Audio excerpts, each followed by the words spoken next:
thank you for tuning in for ARMS here at Defend the North 2017, brought to you by 8-Way Run.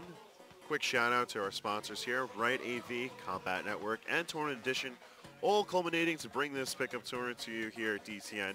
You know, this is on the last day of the tournament too, so everyone that's sticking around, these are the fiends, these are the people who really love the scene, who want to support the scene, who just, they're here for the fun of it. They're here for the love of the game. And ARMS is still very young. It's only been out for, what, 2-3 months maybe? And this is just a random tournament. It already has, like, so much support here. We know that it's gotten support through Nintendo still. It's one of the games that's recognized for the Nintendo Versus initiative. It's also, you know, a recognized game within multiple fighting game communities. And I am being joined now by my co-caster, Buzz. Okay. That water will cost you $10. You know, we're at Evo right now, so a cup of water is, yeah, $10. Specifically, like, you know, $5 per ounce. Actually, did you go to Evo at all? I went 2 years ago. I didn't go this year. Okay, so at the venue, they were asking you for $7 for water. I'll specify right here, by the way, for winners finals. All right. But yeah, water is $7 for, like, just a bottle like this. And you couldn't get tap water. Like, you go to a restaurant or, like, a bar, like, hey, can I have some cup of water? They're like, nah. That's because that's deep, man. That's in the desert. But we don't worry about the deserts right now. We're worrying about Spring Arena once again, and we're here with a beautiful twin-tailed Ditto for winners finals here. So Black Catfight has generally been the more offensive one between these two. So I want to see if his offense can break TrapLordHuey's defense, or if Huey's just going to keep him pushed back and win the game through attrition. But right now, you know, Catfight's getting an early lead with both meter and damage. I feel like the playstyles are further accentuated by the choice in the second arm. As we mentioned earlier, the Thunderbird is definitely like a set companion for Twin Tail, but the option for the Parasol is working out far better for Catfight than we're seeing the Chiller. One thing I'm noticing is that every Twin Tail player puts the Thunderbird on their right arm. I guess it's just like a comfort thing. Most people are right-handed, so it's natural to use your main arm on your right hand. Right. But it's interesting because that means their Thunderbirds are across from each other. So you're not going to see a lot of interaction between Thunderbirds. It's going to be Thunderbird versus the other person's arm for the most part, I think. That brings up the interesting factor. What happens if you end up with, you know, a southpaw in arms? Like, that would really throw off a lot of approaches to defense and punish. I'm just thinking right now on a more like basic level, you know, the umbrella should be the Thunderbird, but I'm not sure if the Thunderbird loses to the ice arm, the Chilla. And I think that's a huge deal as we're currently seeing Black Catfight really just tear apart TrapLordHuey. He has not been able to get an offense going in this game. Yeah, My Cherry Vanilla girl is making it work. Yeah, the young Cherry Garcia is making it come in clutch. I'm liking it. And honestly, Catfight's my pick for winning in this particular matchup, just on the basis that, like, this Parasol's going a long ways fighting against the Chiller style that we see TrapLord opting for. However, it's worth noting that he's going for double Chiller. And while an interesting option, we're not seeing why right now. Yeah, I mean, he gets a slowdown, but that's not doing much. It's just, you're slowed, cool. Put up an umbrella and you're blocking everything anyway. Even the damage output for the super for the Chillas wasn't that great. You know, in an interview, you're going to have to ask if we see TrapLordHuey there, why Chillas? Yeah, there's a lot of questions to be asked just on, like, these seem to be the players who really know what's going on in this game, so a lot of these decisions make a much bigger difference. Just the little decisions here in the weapon comp is really showing a huge difference between how well Catfight's able to control the momentum of this fight. I really like the usage of his super there just to break the freeze effect on him. He gets some damage off it anyway, which is really a nice bonus. But he just didn't want to be combo from the freeze effect and die for it. And now you see, I feel like Black Catfight's on a timer though. If he lets TrapLordHuey get the super, which he has now, you know, this is, okay, he kills him though. Yep. He recognized the danger of the situation and was like, nah, I can't let him just bust it out before the clock runs. Yeah. Now you can notice actually, Black Catfight actually just threw the Thunderbird straight forward and just kind of clipped Huey for it, and that was it. Like, these raw clips are such a big deal. So now moving into game 2, I'm waiting to see. I don't think we're going to see the character switch. I'm fairly certain it's going to be the Twin-Tail Ditto throughout. However, will stage be selected? Because we've already seen why Spring Arena is such a strong stage. Ah, no, I don't like this blue. Oh, it's the blue raspberry. Yo, I just realized her nails are painted blue too. Okay, no, okay, we good then. We good. All right, we got Gator Skin and Cherry Garcia back.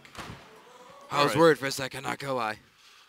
Now this is an interesting stage pick. We're going to be going to the Sky Arena, and I actually really like this stage pick just because it gives a bit more room for TrapLord to maneuver himself, and depending on how well he's able to control the raised platform, his style of play might be able to mitigate Catfight's momentum shifts. See, I feel like it's the opposite because Black Catfight is putting on so much offensive pressure and pushing TrapLordHuey back. Huey needs a way to escape this pressure and get out of the corner because he's here right now. He's already backed up to the wall of the stage with the height disadvantage, and I don't think this is a good stage choice for Huey in that regard. At the very least, I feel like TrapLord might want to switch his arms at some point, but at the very least, currently TrapLordHuey does have the lead. He's making the Chiller and Thunderbird combination work, and he seems to be playing the outer ridge instead of maintaining the center stage. I don't particularly know how I feel about that, considering how we've already seen how devastating control of the stage goes for those who hold the high ground. Well, I think it's more from what I'm looking at is that TrapLordHuey can't find a rate opening the push towards center stage, as Black Catfight is very adamantly trying to stay there. But, you know, he has a slight life lead. Actually, no, I think basically tied at the moment. And look at the timer, 30 seconds left. I think this might just be game, though, is unless TrapLordHuey can land his super, this should be game at this point. 22 seconds left. You know, he's going to be looking for some sort of clip into super or Thunderbird or something. But I think Black Catfight just be content giving a bit more distance, blocking, guarding, slowing things down, and really just doing everything he can to avoid getting supered. Yeah, TrapLord needs to figure out some way that he's going to be able to curb the offensive powers of the Thunderbird while being able to get around the Parasol. But we're not going to see that here. No, not in this match. Yeah. Whoever gets that first big lead, like, really can carry it between the, like, for the entire match. And you're really seeing the Umbrella put in so much work. The pressure from the Parasol up close is really crazy because you're forced to either block it and let Twin Tail get pressure or dodge it and then open yourself up to Thunderbirds, potentially. And if you try and interrupt before the Parasol comes out, you can just get Thunderbird clipped, and that's it. Free grab. You know, on top of that, we're seeing that Catfight is once again keeping the fight very close to his opponent, and in that close quarters range, the Parasol coming out quickly seems to really mitigate whatever offensive pressures could be brought about by the Chillers. I suppose that was a really nice punish from TrapLordHuey using the parry, dash forward again, the Thunderbird, comboing it into the Chilla, and oh, he dodges that attack. Okay. This should be his game. We have 53 seconds left. There's enough time for a comeback, but you know, Black Catfight really can't get clipped by TrapLordHuey at this point. Pretty much anything will end it. Yeah, sitting at less than 100 health. Catfight's got to figure out some way to break through these offenses, but he has to do so safely. He can't commit hard, and he has to go for solid reads and just getting as many of TrapLord's resources down as quickly as he can as possible. See, if I was Black Catfight, I'd be using the rest of the time to think about my strategy for Game 3 because you don't have any break, as opposed to actually trying to win this match. You know, just figure out what's my opponent doing, how do I counter this. In Game 3, just abuse all your knowledge and really just try to close out the set before you... Oh, no, it's the best of 5. Really just try to close out this match. Right. Although this might opening could lead to, at the very least, giving Catfight more time to process the set at hand and figure out how to calculate a plan. Oh, this is also, of course, a two-way street. If TrapLordHuey can use his time as well, you know, he really figured out Catfight this game. He got a good punish and just abused his lead. If he can do that again, you might just be seeing a reversal of momentum. Now, what really turned the tides in that match too was the fact that TrapLord managed to land a very successful use of meter, and is Catfight going to be in the same situation? He gets plenty of damage off it, even getting a follow-up. So now, with this heavy damage percentage difference, is TrapLord going to be able to bring things back to even? He gets his arm shocked, and he's going to be slapped right back into the middle of the stage. He's not looking so hot right now. And you can just see how much that first hit matters. You know, like, TrapLordHuey is generally trying to, like, punish things and be the one attacking second. And I feel like Black Catfight just doesn't give him openings to attack. Like, anytime Huey's attacking second, Black Catfight's already preemptively expecting the attack and punishing it. And you saw that game was a really good example of that. He got the super off that, took like half his health and just kind of retreated and said, hey, you're going to approach me? Cool, I'm going to pressure you. You're going to block or evade it. I'm going to pressure you again, hit you, and clip you. I'm going to retreat with it, force you to approach, and keep punishing you as you try pressing buttons as you're approaching, because you have to, but at the same time trying to be one punishing my defense. So now we're back here at the character select, and more importantly, the stage select that's coming afterwards. My question is, what stage is he going to opt to bring Catfight to now? Yeah, I like the stage for TrapLordHuey. It's a lot bigger of a stage. The mid-stage like zone doesn't really give him much of an advantage or disadvantage, so it's going to help him out more considering he's on the defensive most of the time, attacking second. And yeah, but I do want to see him move into maybe be like the first one to attack, not really waiting so much. Oh wait, now he's copying the Parasol tech. Now we got a true Ditto. All right, we've definitely got the mirror match on lock right now, and I feel like this is an adjustment that TrapLord has had to make for quite some time. The fact that he's waited this long into it, I don't particularly agree with, but now that we're seeing the same style of tools, it's really now a matter of player style, how they're going to be able to utilize these tools and make the most of the situation at hand. And right now, Catfight's just been pressing the momentum that he's built up throughout this entire set, and it's just oppressing all of TrapLordHuey's options. I mean, even with the Parasol, we're definitely seeing that Black Catfight knows how to play anti-Parasol. He's dodging it.